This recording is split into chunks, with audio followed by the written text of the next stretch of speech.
Hello, I'm Ollie and this is CriminOlly, where I talk about crime, pulp, horror, that kind of thing. Today, the 10 greatest movies of all time.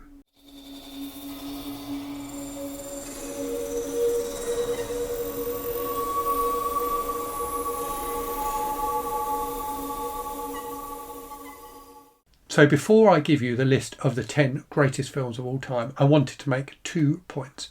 The first one is when I talk about books on the channel, I recognise that books can be very subjective, that books that some people consider to be great may not work for other people. I don't consider that to be true for cinema. So this really is the list of the 10 best films that have ever been made. The second point is we have now had 130 years of commercial cinema. So the first film that people paid to watch was made by the Lumiere brothers, came out in 1895. And yet the 10 films I'm going to talk about today were all released in a 6-year period in the 1980s. That is purely because that was the absolute golden age of cinema and nothing to do with the fact that it was the time that I started really getting into film. Right, let's get on with the list then. I'm going to list these films year by year in the order that they came out rather than trying to rank them from 10 down to 1. However, I would say that the final film, the one that came out in 1987, is the best film of the lot. Right, so the first film then, which came out in 1982, is The Thing, directed by John Carpenter. His remake of Howard Hawks' The Thing from Another World. This is a fantastic sci-fi horror movie. It's set in the Antarctic about a group of people stationed there who discover a crashed alien spacecraft. What they don't know is that the being inside that spacecraft can imitate any life form it wants to. So as the film progresses, you never really know who the thing is. And it's a wonderful kind of mystery to this film of the people trying to figure out where the thing is, who it is imitating now. It's fantastically tense, but it's really the special effects work that makes this film so phenomenal and so memorable. The special effects are fantastic, but they're also wonderfully inventive and creative. It's a film where you feel like you never know exactly what you're going to see next, and it packs punch after punch because of that. And then on top of all of that, it has a fantastically ambiguous ending which really leaves you wondering what's going to happen next. The film from 1983 is another film with fantastic special effects work, another film with incredibly inventive special effects work. It's Videodrome by David Cronenberg. So Cronenberg has made a load of great horror movies, great body horror movies, but I think Videodrome is his best film. His films before that, whilst they had really interesting concepts and fantastic gory special effects, I don't think had the brain that Videodrome has. It's a really interesting film about the media and about the impacts of the media on our lives. So this is a film about a guy played by James Woods who runs a dodgy cable TV channel in the US, and he discovers this feed of what appears to be snuff movies being broadcast kind of over the ether, and becomes obsessed with it, and those films kind of infect him in a very weird way. So it's a strange, very surreal film. Also got a fantastic performance from Debbie Harry. There's a wonderful spark between those two actors in the film. But again, it's the inventiveness of the special effects that really, really is effective in this film. And it's also got some fantastically quotable lines. There's this weird kind of media guru guy called Brian Oblivion who only appears on TV. You never actually see him. You only see him through a TV screen. So just some fantastic ideas, really inventive, really gross, really over the top, and again has got a really, really dark, ambiguous ending. From 1984, a film that's a bit more straightforward, The Terminator, directed by James Cameron. This is another film with fantastic special effects, but I think the real strength of this film is in the plotting and the pacing of it. It's just relentless and absolutely gripping as a result. So, as you probably know, it's about a cyborg from the future who is sent back in time to murder the mother of the leader of the future resistance, and also about a soldier who is also sent back in time to protect her. And it's just fantastically well conceived and well paced. It's a brilliantly pacey film. It's got some brilliant action sequences in it. And it's also got so many wonderful quotable lines. Plus, of course, it's the film that really cemented Arnold Schwarzenegger as an action movie star. Everything about this film is perfect. From 1985, I have 3 films for you. The first of those is another special effects heavy one, that being Day of the Dead, directed by George A. Romero. Now, I'm a huge fan of Romero's work. I think most people prefer Dawn of the Dead to Day of the Dead. Most people consider that to be his best film. But for me, Day of the Dead is better. And like The Terminator, it's a film with fantastic plotting and pacing. It really, really keeps you on the edge of your seat, and it's phenomenally tense throughout in a way that I don't think Dawn of the Dead is. So in this film, the zombie apocalypse has kind of spread and taken over the world, and it's about a group of scientists and soldiers who are in a bunker in the US, and the scientists are trying to investigate what is going on with the zombies and try and find a cure for them, and the soldiers are there to protect them. But there's a real tension between those two groups. The soldiers really resent having to risk their lives to protect the scientists and to go out and get like zombie samples for the scientists to experiment on. This, I think, is probably, in terms of the kind of artistic quality of the special effects, the technical quality of the special effects, the best film on this list. The special effects in this film, the gore special effects, are absolutely fantastic. They are truly horrific, and it's a film that just doesn't let up in terms of the horrors it shows you. You see, people literally torn apart on screen, and it's all incredibly convincing, but also, I hate to say it, enjoyable in a way. Often the people you see getting destroyed are the most horrific people, and there's a certain satisfaction in watching their destruction. So yeah, a really, really tense film. Again, it's got some great quotable lines and some great characters. The different groups are really, really well done. There's a certain kind of overplayedness, almost a pantomime-ishness to some of the characters. So the lead soldier and the lead scientist are both really, really over the top, kind of cartoonish characters, but really fun to watch as a result of that. It's just another fantastically relentless film, and definitely one that I recommend if you haven't seen it. The second film from 1985 is very different from everything else on the list. This is Static, directed by Mark Romanek. So this is a film that Romanek has actually disowned. It's very difficult to get hold of nowadays. He went on to make the film 1 Hour Photo with Robin Williams, which a lot of people really love. He was also a director of, I think, commercials and music videos and things like that. But I think this film is phenomenal and deserves to be seen. So the main character in this film, Keith Gordon, is a guy whose parents have died, and he believes that he can see a live image of heaven on TV, and he's kind of connecting with his parents in that way. So it's got a very weird concept at the heart of it, and again this wonderful ambiguity in that you don't really know whether he is actually seeing heaven or if he's just crazy. Amanda Plummer is in this film as well, and she is brilliant. My favourite part of this film though is the opening.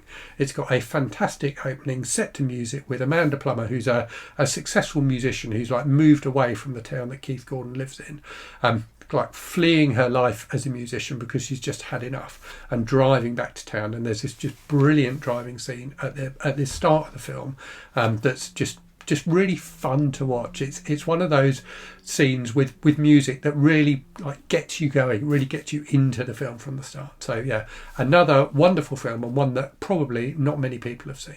The final film from 1985 is another one with a fantastic opening set to music that involves driving. It's Subway, directed by Luc Besson. So this is a film about a thief, Christophe Lambert, or Christopher Lambert as he is known in his American films like Highlander, who at the start of the film is fleeing from a robbery. He's dressed in a very stylish tuxedo, and there's this wonderful kind of car chase opening. He ends up in the Paris subway, in the metro, and meets a load of really interesting characters down there. So he's like hiding out down there. One of the people he meets is the fantastically glamorous Isabella Gianni, who's like a rich woman who's kind of also on the run. And it's really just a film about that kind of microcosm, that society underneath Paris. It's funny, it's romantic, it's incredibly stylish. In many ways, it's an imperfect film, but I still think it's absolutely wonderful. Luc Besson, went on to have a big career in the States, and many people really love his film, The Fifth Element, which I don't particularly rate, but I think Subway is just a wonderfully engrossing, amusing, entertaining piece of cinema, and really kind of cinematic as well. It's full of wonderful camera angles and kind of a kinetic camera at times. I've also got 3 films for you from 1986. The first of those is the second film on this list from James Cameron, Aliens. Now, aside from Terminator 2, I don't really rate James Cameron's other films that highly, but I think Terminator and Aliens are both absolutely phenomenal.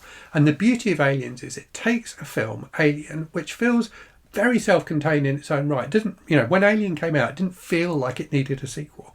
And yet with Aliens, Cameron gives you a sequel that is just phenomenal and really builds on the power of the first film, but does it in a completely different genre. It's an action movie, a war movie rather than a horror movie.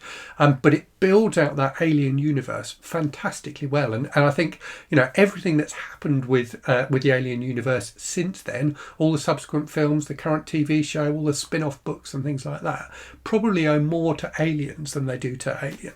So a fantastically enjoyable film and really, really well paced. So it's got a really long, slow opening before the action really explodes when the Marines and Ripley land on LV-426 and discover the aliens, and everything kicks off. And from that point on, after that long, slow opening, it just doesn't let up. It just continues to build and build and build in its tension.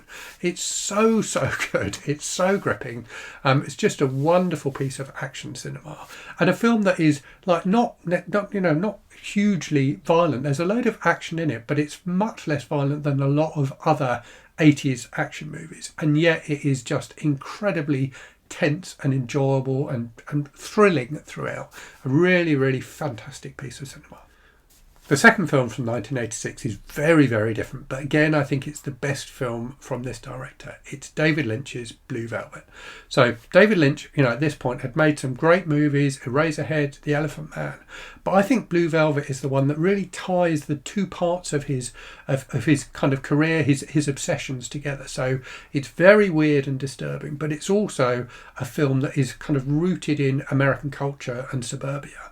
And it has a fairly traditional plot. So this young guy who's been away at college comes back to the town he grew up in. He discovers, when he's just out walking, a severed ear, and starts investigating, where that ear has come from, what's going on, and discovers this horrific underbelly to the town that he lives in. So really, it's a fairly traditional, quite pulpy kind of crime drama, and yet, Lynch's brilliance as a director makes it fantastically memorable. You've also got wonderful performances. So Carl McLachlan is he plays the central character in a fairly bland way. He's almost boring to watch, but and yet riveting because of that.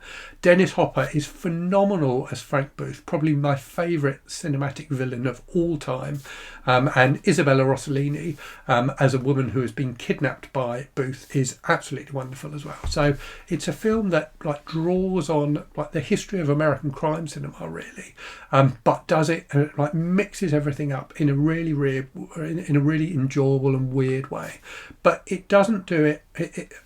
I think in this film, Lynch's weirdness doesn't take over. It doesn't get out of control in the same way as it does in something like Wild at Heart, that gets more and more bizarre as it goes on. Blue Velvet, I think, is in a lot of ways quite a traditional film and really satisfying as a result of that, and yet has this fantastic dark edge to it throughout. I think it's absolutely phenomenal. The final film from 1986, again, couldn't be more different. It's Ferris Bueller's Day Off, directed by John Hughes. A film that I think is just joyous. It's just an enormously enjoyable film to watch. So Ferris Bueller, played by Matthew Broderick, is this kind of slightly cocky, almost annoying high school student who everybody thinks is fantastic, who decides to take a day off from school with his girlfriend and his best friend Cameron. And Cameron is like the exact opposite of Ferris. Cameron is a really kind of introverted, shy, depressed character, and it's the difference between those two characters and the friendship between them that I think is really powerful in this film. So as well as being a film that's like funny and just entertaining, it's also a film with a certain amount of depth to it. I think it's definitely a film that speaks to teenagers, because on the one hand you might identify with Cameron, but you want to be like Ferris, and I think that difference between the two of them is really, really wonderfully done. It's got some great cameos as well. It's got a fantastic kind of musical sequence. It's just brilliant. It's just very funny, very thoughtful, but just purely entertaining. The film from 1987, the final film on the list, also the best film on the list, is RoboCop, directed by Paul Verhoeven. So this is a very dark, very bleak science fiction film that also manages to be very funny, very exciting, like action-packed, really thrilling, and also strangely human. So a film about a cop, Murphy, who gets killed in the line of duty and is brought back to life and rebuilt as half man, half machine by an evil corporation that runs the police force. He goes on a mission to get revenge on the people who murdered him, but also to try and piece together the parts of his old life. So there's a real kind of sadness and kind of sweet humanity to the film, as well as some fantastically gory and over-the-top violence. It's really satisfying watching Murphy go after the people who were responsible for his death and gradually kind of build the memories of his life again. But by the end of the film you are absolutely rooting for him. It's, as I say, very funny as well, so filled with kind of satire on American consumerism and corporations and the news media, and it just manages to bring everything together into something that is enormously satisfying and action-packed. Again, it's got some fantastic special effects as well, especially the gore special effects, and some really great design stuff as well. So the design for RoboCop is brilliant. The design for Ed 209, which is this kind of hulking big like nasty robot that RoboCop has to fight, is probably even better than the RoboCop design. So yeah, just all round a fantastic action movie, but one that's got a bit more depth to it than many of the other action movies that came out in the 80s. So those are the 10 best films ever made. Do let me know what you think in the comments. Let me know your favourite of those 10. And as always, thanks very much for watching. Hope you're safe and well out there. Hope you're reading good stuff. And I'll speak to you again very soon. Cheerio.